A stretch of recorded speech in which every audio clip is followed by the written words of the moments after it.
Bom dia, pessoal. Espero que todos estejam bem. Hoje a gente vai continuar o assunto da monitoria passada, né? Que na monitoria passada a gente falou do acordo de não persecução penal e hoje a gente vai falar um pouquinho sobre a transação penal. Então, vou compartilhar a tela aqui para a gente poder começar.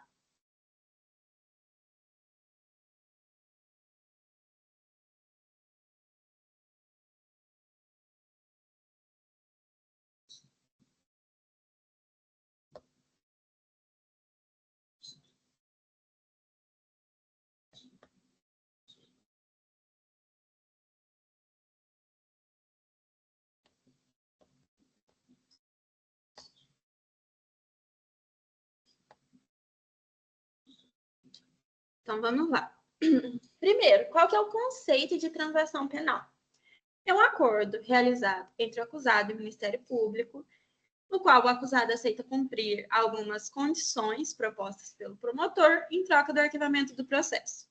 Então, na transação penal, não existe condenação. O processo, ele é encerrado sem analisar o mérito da questão. E aí o acusado continua sem registros criminais, né? Só que assim, o promotor, ele faz a proposta, o acusado aceita, só que o juiz deve homologar esse acordo, né? E assim, se for homologado o acordo, o acusado, né, o cidadão, ele não pode ter outro incidente, né, no prazo de 5 anos. Não pode usar de novo esse instituto no prazo de 5 anos. Qual é o cabimento, né? Infrações de menor potencial ofensivo. Quais são essas infrações, né? São aquelas infrações cujo a pena máxima não seja superior a 2 anos. E ser primário e de bons antecedentes. A gente vai ver no próximo slide, acho que é no próximo mesmo, o artigo 76 da Lei do Juizado Especial Criminal, né, do Juizado Especial, né, essas características aqui, mas basicamente é ser primário e de bons antecedentes. Quais casos que não é cabível, né, que não se admite? Nas disposições da Lei dos Juizados, quando são cometidos crimes de violência doméstica e familiar contra a mulher. Esse daqui, né, está previsto no artigo 41 da Lei Maria da Penha. Então, vamos analisar um pouquinho o artigo 76, né, da Lei do Juizado.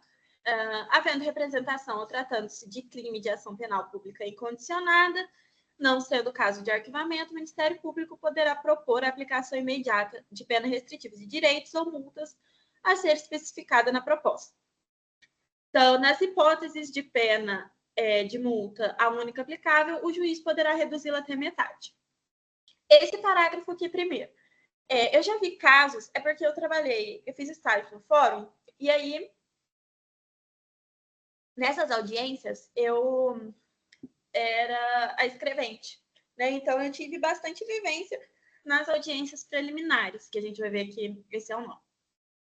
Então, assim, qual que era a pergunta? Você consegue pagar um salário, né? Não, não consigo. Dividido em tantas vezes? Não, não consigo. Por quê?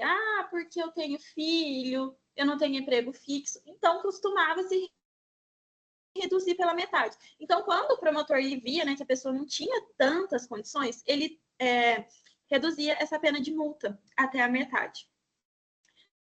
O parágrafo 2º, né, não se admitirá a proposta. Então, inciso 1º, né, ter sido autor da infração condenado pela prática de crime, a pena privativa de liberdade por sentença definitiva. O que é isso daqui? Né, a condição de ser primário, né? Aqui, ter sido agente beneficiado anteriormente no prazo de 5 anos pela aplicação de pena restritiva ou multa nos termos desse artigo. Então, é o que a gente viu também. Se ele foi beneficiado com a transação penal e praticou outro ato nesses 5 anos, ele não pode ser beneficiado novamente. Não indicarem antecedentes, a conduta social e personalidade do agente, bem como os motivos e as circunstâncias ser necessário o suficiente a adoção da medida. Então, bons antecedentes, certo? Quando a proposta de transação penal é aceita, como já foi dito, ela é submetida ao juiz. Então, o juiz que homologa esse acordo entre o acusado e o promotor. Parágrafo 4º.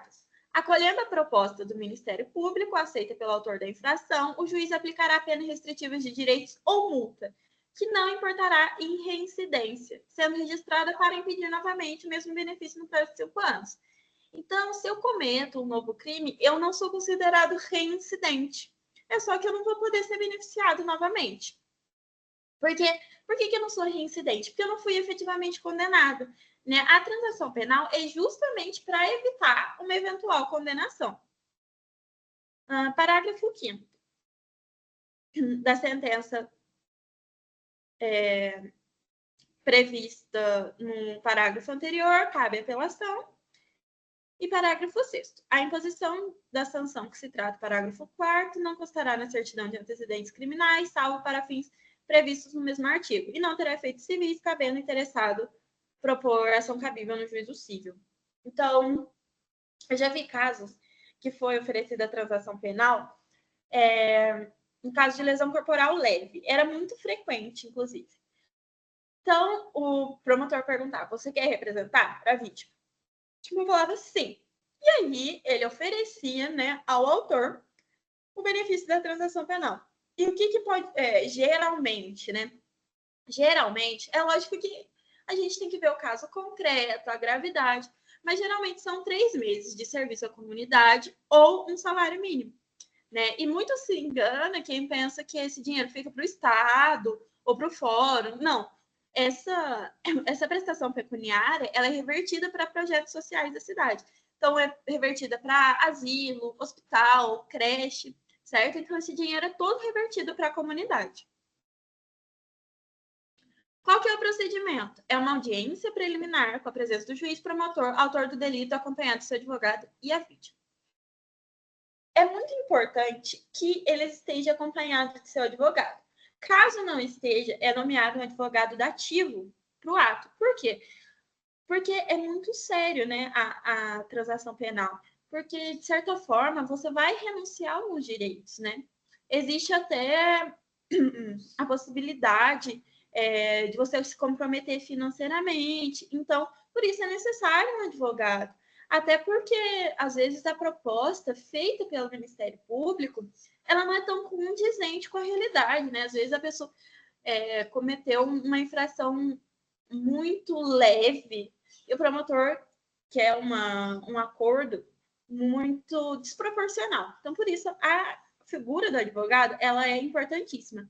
Até para explicar para o acusado, né, quais são as consequências, o que acontece. Embora esse tipo de audiência, geralmente, ela é feita muito de forma didática, para o acusado mesmo entender o que está acontecendo.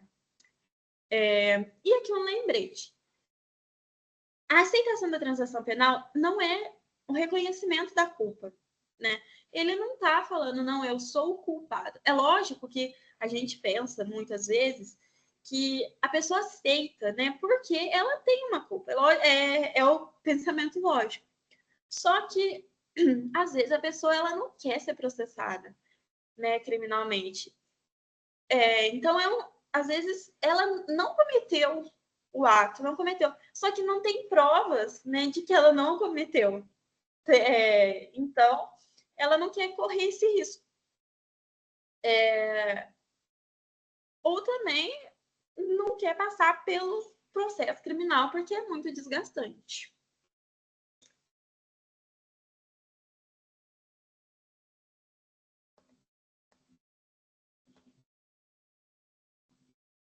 Bom, pessoal, é basicamente isso.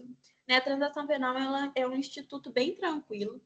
É por meio de audiência, tem a presença do juiz, do promotor. Então, por isso que ela se confunde muito com o acordo de não persecução penal.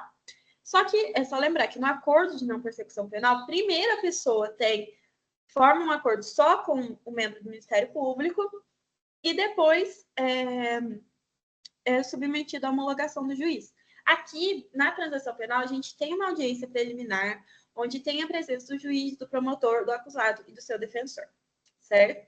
É um instituto muito tranquilo e que acontece muito na prática. Quando eu fazia audiências no fórum mesmo, era coisa de, tipo assim, 20 por sexta-feiras, porque é muito rapidinha, né? Então, é uma coisa que acontece muito na prática e é bem importante vocês conhecerem para auxiliar os futuros clientes de vocês. Joia? Então, muito obrigada. Até a próxima semana.